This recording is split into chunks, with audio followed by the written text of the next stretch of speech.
The Greyhound bus rattled into Las Cruces, New Mexico, on a scorching August afternoon in 1958, carrying Miguel Santos and everything he owned in a single, weathered canvas bag.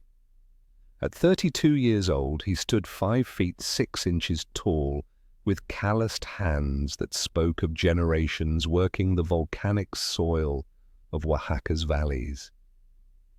His face bore the deep bronze of countless hours under the Mexican sun, and his eyes held the quiet determination of a man who had crossed borders, not in desperation, but in calculated ambition.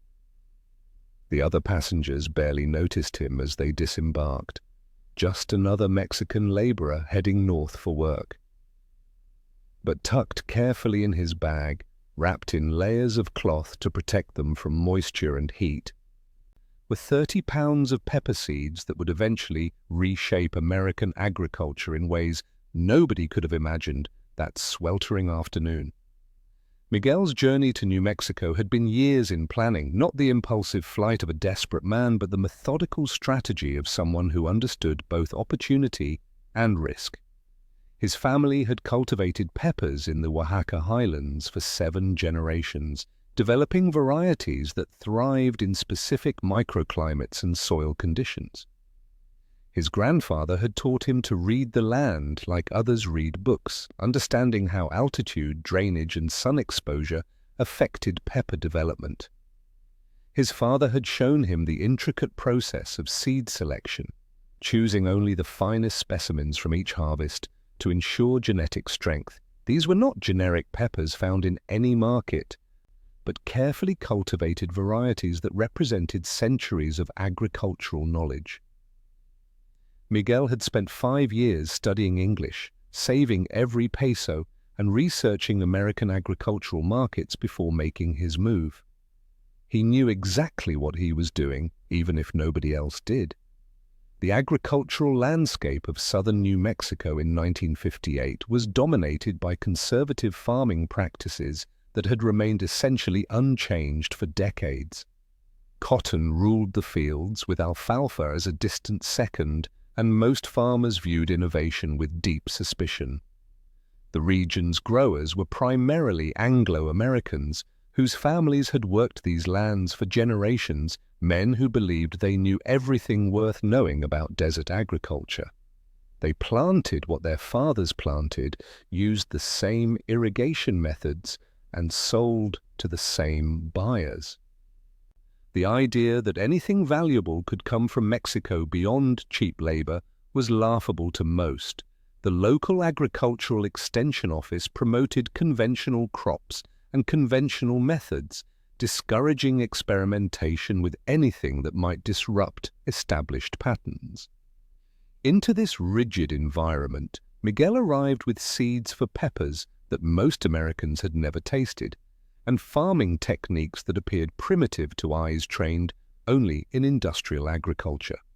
Miguel's first stop was the local employment office, where he secured work as a field hand on the Johnson farm, a 300-acre cotton operation owned by Harold Johnson, a third-generation farmer who epitomized the region's agricultural establishment. Johnson hired Miguel for the same reason he hired all Mexican workers, cheap labor during harvest season. He paid Miguel 75 cents an hour, provided a converted chicken coop for housing, and expected gratitude for the opportunity. The living quarters measured 8 feet by 10 feet, with a dirt floor, a single window that would not close properly, and gaps in the walls where winter wind would later whistle through. Miguel accepted these conditions without complaint, knowing they were temporary. While other workers spent their evenings drinking beer and playing cards, Miguel studied the land with an intensity that made his co-workers think he was strange. He walked the fields at dawn and dusk, examining soil composition, noting water drainage patterns, and observing how the intense desert sun moved across the landscape throughout the day. The first ridicule began almost immediately when Miguel asked Johnson if he could cultivate a small plot of unused land behind the workers' quarters for personal vegetables. Johnson, amused by the request, granted permission for a quarter-acre section that had been deemed unsuitable for cotton due to poor drainage and rocky soil. When Miguel began preparing the plot using methods that appeared bizarre to American eyes, the mockery intensified. He spent days hand-mixing compost created from kitchen scraps, animal waste, and native desert plants, creating a rich amendment that the other workers found incomprehensibly labor-intensive. He constructed raised beds using rocks he hauled himself from the surrounding desert, arranging them in patterns that followed the natural contours rather than the rigid geometric rows Americans preferred. He installed a complex irrigation system using repurposed materials, creating channels that delivered water exactly where needed without waste. The other Mexican workers thought he was crazy, muttering that he worked too hard for vegetables he could buy cheaply in town. The Anglo workers' reactions were far less charitable than simple confusion. They gathered at the fence line during their breaks, pointing and laughing at the small Mexican man who was transforming the worthless plot into something that looked more like an art project than a farm. They called his methods primitive, his crops unmarketable, and his efforts pathetic. One particularly vocal worker, a man named Chuck Davis, who considered himself an expert in agriculture, despite never having owned his own land, made Miguel the subject of constant jokes. He told anyone who would listen that Miguel was trying to grow weeds, that Mexicans did not understand real farming, and that the whole enterprise would fail within weeks. Davis started calling the plot Miguel's Little Mexico, using a tone that made clear it was not a compliment. Johnson himself joined the mockery during coffee breaks, telling other farmers about his Mexican worker who thought he could grow something valuable on land not even fit for cotton. The consensus was clear, and Miguel Santos was wasting his time on a foolish project that would yield nothing but embarrassment. Miguel ignored every word of mockery with a stoicism that came from deep confidence in knowledge passed down through generations. He planted his peppers with precision that would have impressed any botanist, spacing them according to variety-specific requirements and companion planting them with herbs and vegetables that would enhance growth while deterring pests. He had brought seeds for multiple varieties, each selected for specific characteristics. There were jalapenos with thicker walls and more consistent heat, serranos that produced abundantly, poblanos perfect for roasting, and several varieties of chile de árbol that would thrive in New Mexico's climate. He also planted habaneros, a risky choice given the desert environment, but Miguel had studied the region's microclimate and believed certain protected spots would work. His grandfather had taught him that the most valuable agricultural knowledge was understanding how to adapt traditional crops to new environments, and Miguel applied every lesson. He worked the plot every morning before his shift and every evening after, treating each plant with attention that seemed excessive to observers who were accustomed to industrial-scale farming where individual plants meant nothing. The transformation of Miguel's quarter-acre plot was remarkable and undeniable, though few observers understood what they were witnessing. Within 6 weeks, the raised beds were covered with lush, green plants that bore no resemblance to anything the local farmers recognized. The peppers grew with vigor that shocked everyone who had predicted failure, responding to Miguel's careful cultivation with abundant foliage and rapidly developing fruit. By October, just 10 weeks after planting, the plot was producing peppers in quantities that seemed impossible from such a small space. Miguel harvested every day, carefully selecting mature specimens and leaving others to continue developing. He sorted his harvest meticulously, separating by variety and size, treating each pepper with respect that made his co-workers think he had lost his mind. He began taking his surplus to the local Mexican grocery store, where the owner nearly wept at seeing authentic chiles that reminded him of home. Within days, word spread through the Hispanic community that someone was growing real Mexican peppers, and people began appearing at the Johnson farm asking to buy directly from Miguel. The financial implications became impossible to ignore when Miguel started earning more from his quarter-acre pepper plot than he made working full-time for Johnson. By November, he was selling 300 pounds of fresh peppers weekly at prices that reflected their quality and scarcity. The Mexican grocery store could not keep his peppers in stock, and customers were paying premium prices that Anglo farmers would have considered insane for produce they still called weeds. Miguel was earning over $200 weekly from his plot alone, nearly triple his farm labor wages. He saved every dollar with the discipline of a man who understood that opportunity was temporary and had to be seized. He purchased more seeds, invested in better equipment, and began planning expansion.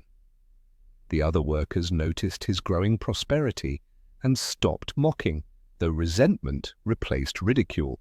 Chuck Davis in particular grew bitter, complaining loudly that Mexicans were taking over and that Miguel's success was somehow unfair, though he could never articulate why a man growing valuable crops on previously worthless land was unjust.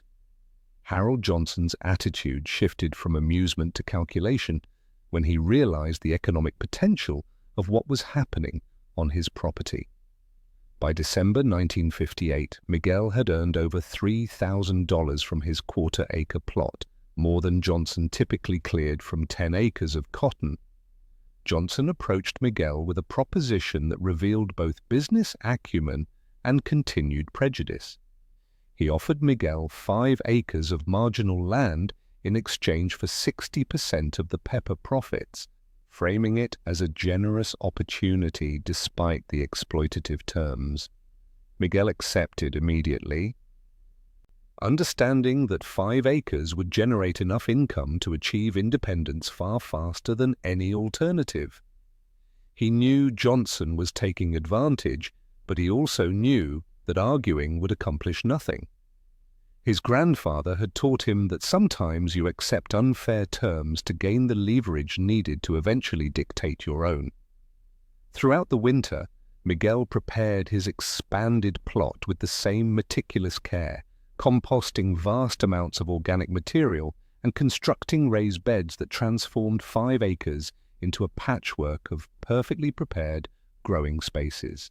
The spring 1959 planting marked the beginning of Miguel's transformation from worker to agricultural entrepreneur, though few recognized it at the time. He planted his 5 acres with strategic precision, mixing varieties to optimize production and market appeal. He had learned through his first season which peppers sold best locally and which might appeal to broader markets. Jalapenos proved most popular, so he devoted 2 acres to them, selecting seeds from his highest-producing plants. He planted 1 acre of poblanos, which he was developing a technique for roasting and selling as specialty products. The remaining 2 acres went to experimental varieties, including some extremely hot peppers that most Americans had never encountered, but that Miguel believed had commercial potential. His cultivation methods remained intensive, requiring daily attention that would have been impossible on a larger scale. But on 5 acres, he could maintain the quality that made his peppers distinctive. He installed an elaborate irrigation system using both purchased materials and ingenious adaptations of traditional Oaxacan techniques, creating a watering method that was both water-efficient and precisely controlled. The 1959 growing season brought challenges that would have destroyed a less knowledgeable farmer, but Miguel's deep understanding of pepper cultivation allowed him to adapt and thrive. A late spring frost that devastated many conventional crops barely touched his peppers because he had anticipated the risk and erected temporary protective barriers around the most vulnerable plants. A midsummer drought that stressed cotton crops throughout the region actually improved his pepper quality, concentrating flavors and oils, while his efficient irrigation system kept plants healthy. When a pest outbreak threatened area gardens, Miguel's companion planting strategy and use of traditional pest management techniques protected his crops while neighbors resorted to expensive chemical pesticides. By August, his 5 acres were producing peppers in quantities that overwhelmed local demand. He was harvesting over 2,000 pounds weekly, far more than the Mexican grocery store and local community could absorb. This abundance forced Miguel into the next phase of his business development, finding ways to reach broader markets and process peppers for long-term storage. Miguel's solution combined traditional Oaxacan preservation techniques with American distribution networks in ways that created entirely new product categories. He began roasting and peeling poblanos, packaging them in jars with vinegar brine, creating a product that could be sold year-round rather than only during harvest season. He strung chile de arbol into traditional ristres that appealed both to Mexican families seeking authentic home products and to Anglo customers who found them decoratively appealing. He created hot sauce using a recipe his grandmother had perfected, producing a product superior to anything commercially available in the region. Most importantly, he began drying and packaging various pepper varieties with careful attention to appearance and presentation, creating products that looked professional enough to approach commercial buyers. By October 1959, Miguel had established relationships with 3 regional grocery chains that were beginning to serve the growing Mexican-American population. His products were appearing in stores across southern New Mexico and western Texas, generating income that dwarfed anything possible through direct sales alone. He was earning over $12,000 monthly, an extraordinary income for the time, and more than Harold Johnson made from his entire 300-acre cotton operation. The Anglo farming community's response to Miguel's success mixed grudging respect with resentment and continued discrimination that revealed the depth of racial prejudice despite economic achievement. Some farmers approached Miguel seeking advice, though they often framed their questions in ways that maintained superiority, asking about his primitive methods as if slumming in quaint ethnic agriculture. Others reacted with hostility, complaining that Mexican crops were ruining the character of the region and that real American farming was being displaced. Chuck Davis, who had mocked Miguel most viciously, now openly expressed racist anger, telling anyone who would listen that Mexicans were taking over and that something needed to be done. Harold Johnson's attitude remained paternalistic, despite Miguel's obvious expertise, continuing to refer to him as my Mexican worker, even though Miguel was functionally an independent contractor generating more revenue than Johnson himself. The local agricultural establishment refused to acknowledge Miguel's innovations as legitimate farming, maintaining that growing specialty crops for ethnic markets was not real agriculture. This institutional dismissal would have long-term consequences, as Miguel would later be excluded from programs, loans, and support provided to conventional farmers. By early 1960, Miguel had saved enough money to pursue his ultimate goal, purchasing his own land. He had identified a 40-acre parcel outside Las Cruces that was considered agriculturally worthless, rocky desert land with difficult water access and soil that had defeated previous owners. The property was priced at $3,000, an amount reflecting its perceived uselessness. Miguel saw what others could not: land with southern exposure, excellent drainage, and soil composition that could be amended to perfectly suit pepper cultivation. He approached several banks seeking a loan, presenting detailed business plans and financial statements proving his success. Every bank refused, with loan officers offering various excuses that barely concealed racial discrimination. One banker told him directly that they did not finance Mexican agricultural ventures, that peppers were not a real crop, and that Miguel should be satisfied with his current arrangement. The experience was humiliating and enraging, But Miguel refused to be deterred. He paid cash for the property using his savings, accepting that he would start his own operation with no safety net and no institutional support. The transformation of 40 worthless acres into a productive pepper farm required physical labor that would have broken most men and demonstrated Miguel's extraordinary understanding of desert agriculture. He spent 6 months preparing the land, working 16-hour days even as he maintained his operation on Johnson's property. He hauled hundreds of tons of compost and amendments, transforming sterile desert soil into rich growing medium. He constructed terraces and raised beds that worked with the landscape rather than against it, creating microclimates that protected plants from harsh conditions. He drilled a well and installed an irrigation system that distributed water with remarkable efficiency, using gravity flow and strategic placement to minimize pumping costs.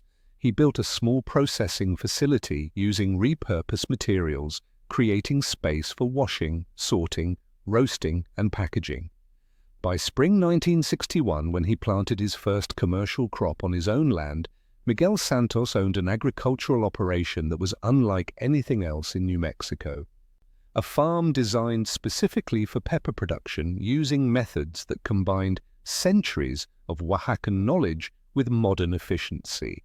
The investment had consumed every dollar he had saved, leaving him financially vulnerable but positioned for the kind of expansion that would transform his operation from successful small business into agricultural empire. The initial harvest from Miguel's 40 acres exceeded even his optimistic projections, producing peppers that were immediately recognized as superior quality by every buyer who encountered them. His jalapenos were perfectly shaped, with ideal wall thickness and consistent heat that made them ideal for commercial processing. His poblanos were so exceptional that restaurant chefs began seeking them specifically, willing to pay premium prices for peppers that roasted perfectly and had flavor complexity rarely found in commercial produce.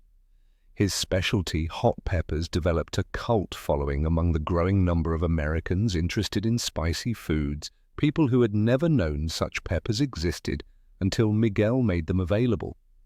By the end of the 1961 season, his 40 acres had generated over $100,000 in revenue, an extraordinary figure that finally forced the agricultural establishment to acknowledge his success.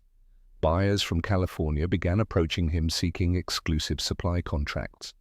Restaurant suppliers wanted reliable sources of quality peppers. Even some of the farmers who had mocked him now wanted to know if he would teach them his methods. Miguel's response to success revealed the character that would define his entire career and establish him as something far more than a successful businessman, but as a genuine transformative force in American agriculture.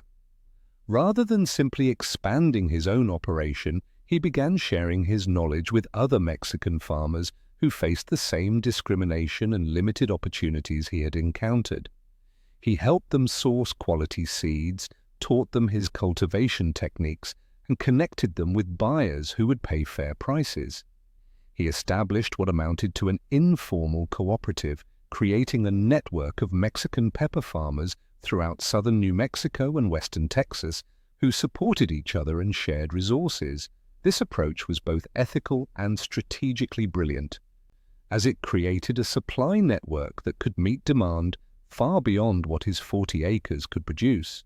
By acting as a coordinator and quality controller for a network of farmers, rather than just expanding his own acreage, Miguel built a business model that was scalable, resilient, and deeply rooted in community. The other farmers in his network remained independent, but benefited from collective bargaining power and shared expertise that none could have achieved alone. The year 1962 brought external validation that Mexican peppers were not just an ethnic market niche, but a crop with mainstream American potential.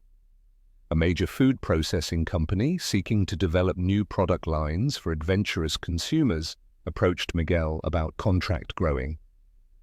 They wanted consistent supplies of jalapenos and poblanos for experimental products, including jarred peppers pepper sauces, and even frozen pepper products for home cooks. The contracts offered were substantial, guaranteeing purchases that would require expanding his network significantly. Miguel negotiated hard, insisting on terms that protected his farmers and maintained quality standards. The contracts he eventually signed guaranteed minimum prices regardless of market conditions, specified quality requirements that favored careful cultivation over maximum yield, and included provisions that processors would purchase from his entire network, not just his farm. These contracts transformed pepper growing from a specialty operation into a legitimate agricultural business, providing the financial security that allowed Miguel and his network farmers to invest in equipment, land, and expansion. By the end of 1962, Miguel's network included 47 farmers cultivating over 800 acres of peppers throughout the Southwest. The mid-1960s saw Miguel's operation evolve from agricultural production into a vertically integrated food company that controlled everything from seed selection to final product delivery. He established a seed breeding program that developed varieties specifically optimized for the American market and commercial processing, maintaining the authentic flavors that made his peppers distinctive while improving characteristics like disease resistance, yield consistency, and shipping durability. He built a modern processing facility in Las Cruces that could wash, sort, roast, package, and ship peppers efficiently.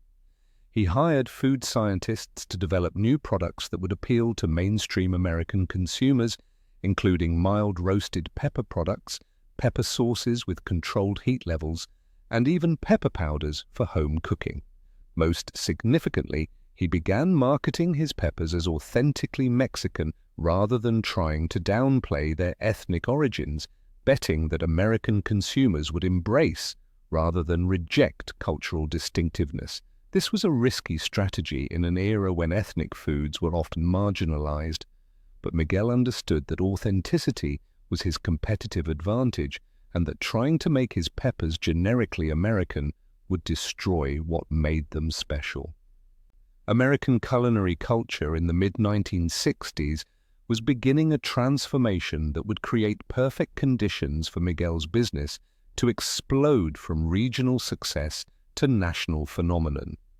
The post-World War II generation was becoming more adventurous in their eating habits, seeking foods beyond the bland standardization that had characterized American cuisine for decades.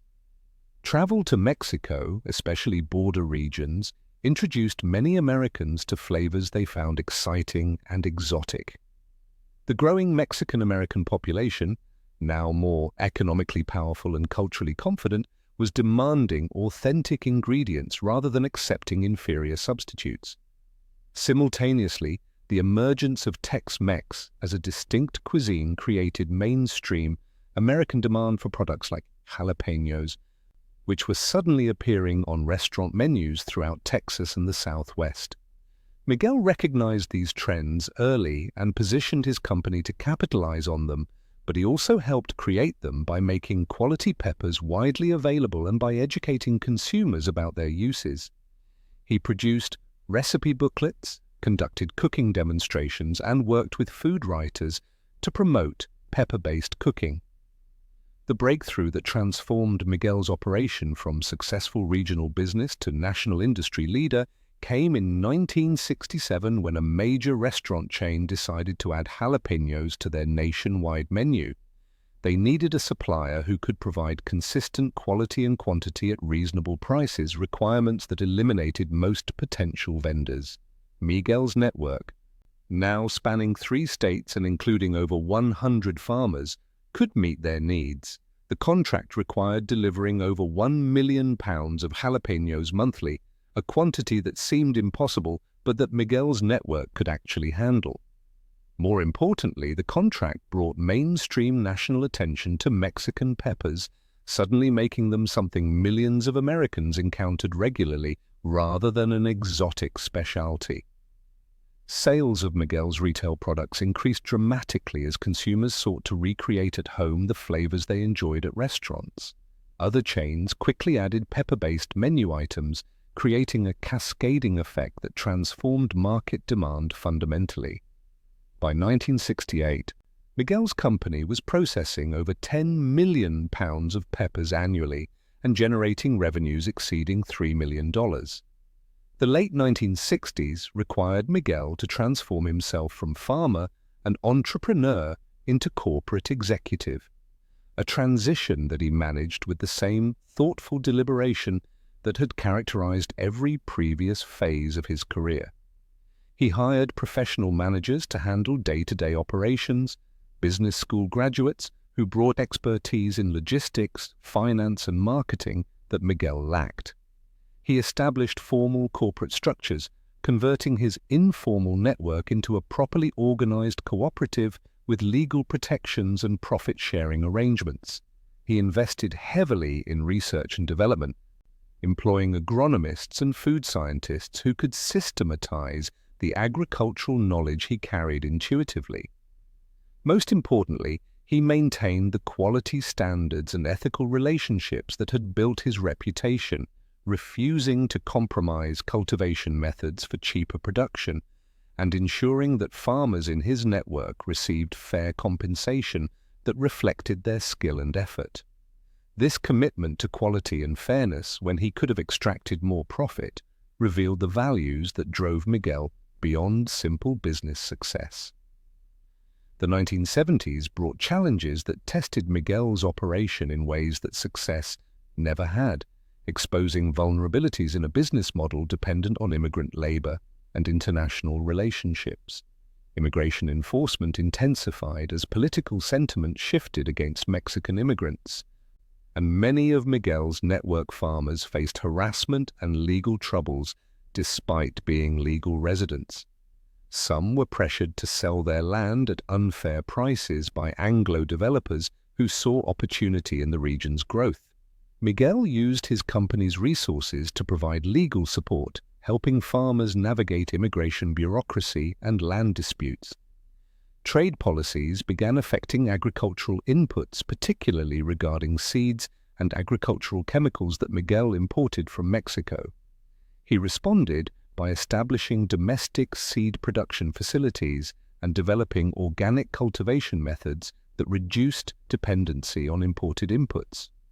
Most seriously, competition emerged as other companies recognized the profitability of pepper production and entered the market, often using cheaper labor and lower quality standards to undercut his prices. Miguel competed not by lowering his standards but by emphasizing quality and authenticity, marketing his products as genuinely traditional while competitors offered inferior substitutes.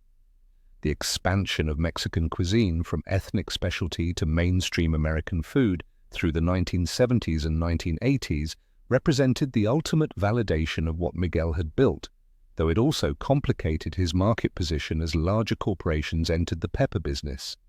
Major food companies began acquiring smaller pepper operations, consolidating the industry and bringing industrial-scale production methods that threatened the careful cultivation approach Miguel championed.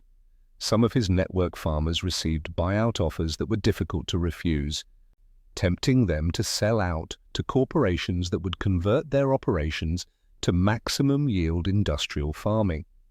Miguel countered by restructuring his cooperative to provide long-term financial security that made selling less attractive, implementing profit-sharing and retirement benefits that major corporations did not offer. He also doubled down on quality differentiation, marketing his peppers as artisanally grown using traditional methods, appealing to consumers who valued authenticity and quality over cheapness. This strategy proved successful as a growing segment of American consumers became willing to pay premium prices for foods that were genuinely traditional and carefully produced.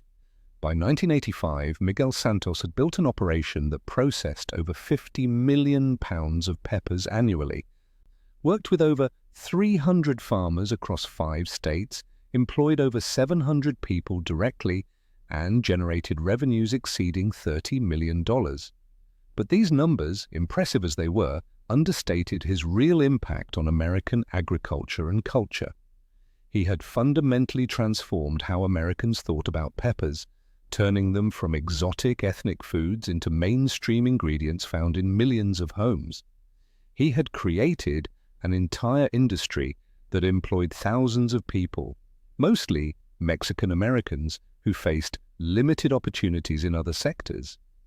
He had demonstrated that traditional agricultural knowledge from Mexico was not primitive but sophisticated, that small-scale, careful cultivation could be commercially viable, and that ethnic foods could succeed in mainstream markets without compromising authenticity. He had also accumulated significant wealth, becoming one of the Southwest's most successful businessmen despite facing discrimination that would have defeated most people. Yet Miguel remained remarkably humble, continuing to work closely with farmers, refusing to move from Las Cruces to a major city, and maintaining the same careful attention to quality that had characterized his first quarter-acre plot. The true measure of Miguel's impact became clear in the 1990s when economic analyses revealed that the pepper industry he had essentially created was generating over $1 billion annually in economic activity when including all related businesses from farming through processing, distribution, and retail sales. The industry employed over 15,000 people directly and supported countless more in related sectors. Mexican peppers had become so thoroughly integrated into American cuisine that most consumers no longer thought of them as foreign, with jalapenos appearing on pizza, in burgers, and even in processed snack foods. The agricultural techniques Miguel had introduced influenced farming practices far beyond pepper production, with organic methods, water-efficient irrigation, and careful cultivation gaining acceptance among conventional farmers who had once mocked these approaches. Universities that had dismissed Miguel's requests for research support in the 1960s now offered courses on pepper cultivation that basically taught his methods. The agricultural extension services that had refused to acknowledge his expertise now promoted pepper production using guidelines that Miguel had effectively written. Recognition came late, but eventually arrived with the weight and prestige that Miguel's contributions deserved, though he remained characteristically modest about his achievements. In 1995, the New Mexico Department of Agriculture recognized him as Innovator of the Century for his role in developing the state's pepper industry. The University of New Mexico awarded him an honorary doctorate in agricultural science, acknowledging that his practical knowledge exceeded most academic expertise.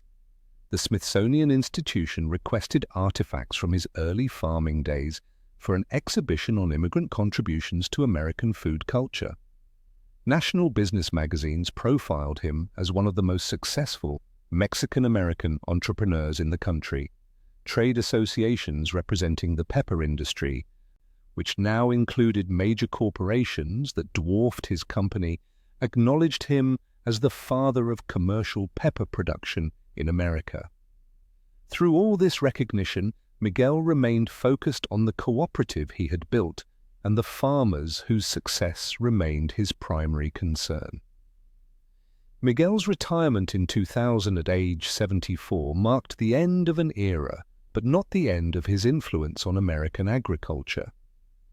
He transferred ownership of his company to the cooperative of farmers who had worked with him for decades, structuring the transition to ensure that control remained with growers rather than being sold to corporate interests. He established a foundation that provided scholarships for children of agricultural workers, funded agricultural research at Hispanic-serving universities, and supported programs that preserved traditional Mexican farming knowledge. He endowed a research center focused on sustainable agriculture and cultural preservation, ensuring that the techniques his family had developed over generations would be studied and passed forward. He spent his retirement years writing extensively about traditional agriculture, teaching workshops for young farmers, and advocating for immigration policies that recognized the contributions of Mexican agricultural workers. His memoir, published in 2002 and titled From Mockery to Millions, became a bestseller that inspired a new generation of immigrant entrepreneurs. The full legacy of Miguel Santos extends far beyond business success or wealth accumulation to touch fundamental aspects of how America understands food, agriculture, and cultural integration. He proved that traditional knowledge from other cultures represents valuable intellectual property that can drive economic development rather than being primitive practices to be discarded.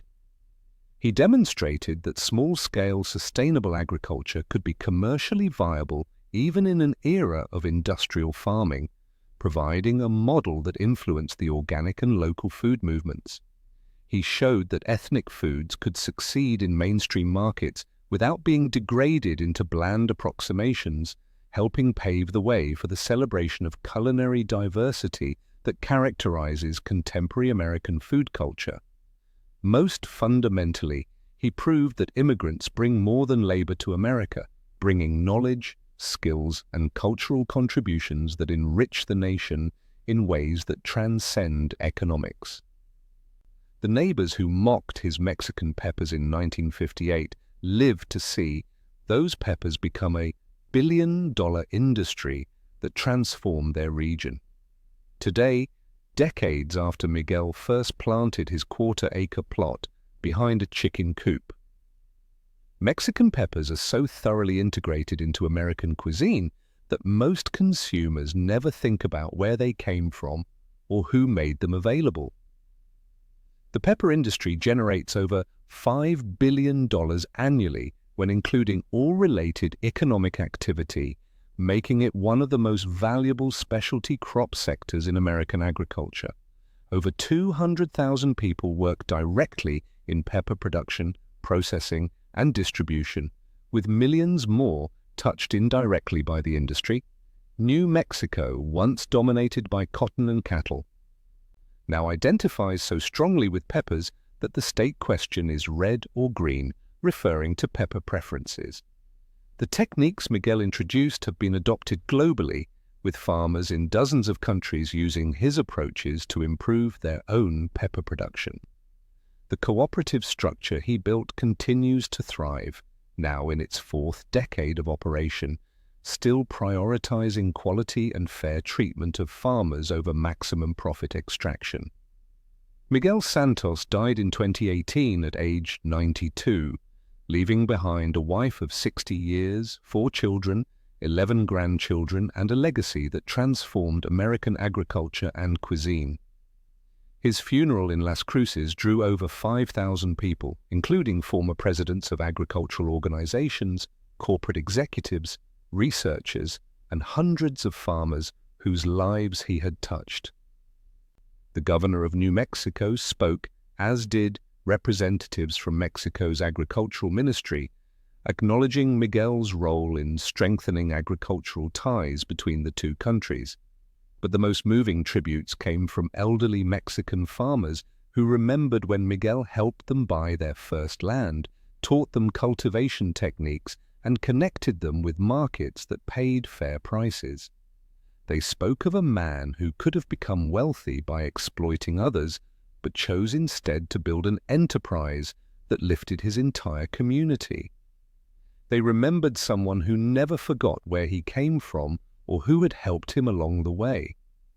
The story of Miguel Santos is ultimately about far more than peppers or business success, though both were extraordinary. It is about the resilience required to maintain dignity and pursue dreams in the face of mockery and discrimination. It is about the value of traditional knowledge in a world that often dismisses anything not validated by formal institutions. It is about the transformative potential of cultural exchange when people bring their authentic selves to new places rather than abandoning identity to fit in. It is about how one person's refusal to accept others' limited expectations can create opportunities for thousands. Most fundamentally, it is about the American promise that talent and effort can overcome prejudice, that the nation is enriched by embracing rather than rejecting the contributions of newcomers, and that the most valuable crops are sometimes those that nobody recognized as valuable until someone with vision showed them what they were missing. The Mexican peppers that neighbors once mocked now grow on over 100,000 acres across America, but their real harvest was the proof that dreams planted with determination and knowledge can grow into something nobody imagined possible.